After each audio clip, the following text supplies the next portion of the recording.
कुटुंबीय बाहेरगावी गेले, चोरट्यांनी घर फोडले, दोघांना 72,000च्या मुद्देमालासह अटक. तळोदी पोलिसांची कारवाई.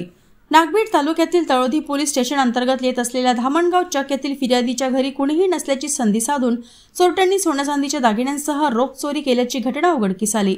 दरम्यान चोरी करणाऱ्या 2 आरोपींना तळोदी पोलिसांनी अटक केली. या कारवाईत आरोपींकडून 72,000चा मुद्देमाल जप्त करण्यात आला. नांदेड येथील खेमराज आबाजी बारसाकडे वय वर्ष 35 व पुरुषोत्तम मणिराम पांबोळे वय वर्ष 43 अशी अटक करण्यात आलेल्या आरोपींची नावे आहेत. धामणगाव चक येथील फिर्यादी कुटुंबियांसह बाहेरगावी गेले होते. दरम्यान घरी कुणीही नसल्याची संधी साधून चोरट्यांनी रात्रीच्या सुमारास समोरील दाराचे कुलूप तोडून आत प्रवेश केला. अलमारीतील सोन्या-चांदीचे दागिने व रोख असा एकूण 72,000चा मुद्देमाल चोरून नेला.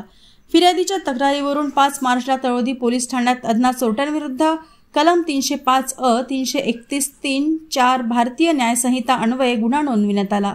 तळोदी पोलीस चोरट्यांच्या शोधात असताना मिळालेल्या माहितीच्या आधारावर खेमराज बारसागडे व पुरुषोत्तम बांबोळ यांना ताब्यात घेतले. कसून चौकशी केली असता आरोपींनी गुन्ह्याची कबुली दिली.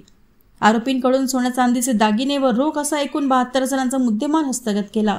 दोन्ही आरोपींना न्यायालयात हजर केले असता न्यायालयाने पोलीस कोठडी सुनावली. पुढील तपास तळोदी पोलीस करीत आहेत. ही कारवाई पोलीस अधीक्षक मुमक्का सुदर्शन, अपर पोलीस अधीक्षक रीना जनबंधू, उपविभागीय पोलीस अधिकारी दिनकर ठोसरे यांच्या मार्गदर्शनात व ठाणेदार संगीता हेलोंडे यांच्या नेतृत्वात पोलीस उपनिरीक्षक किशोर मानकर, हंसराज सिडाम, सचिन साखरकर, राजू चिमुरकर, नरेश फंडे यांनी केली.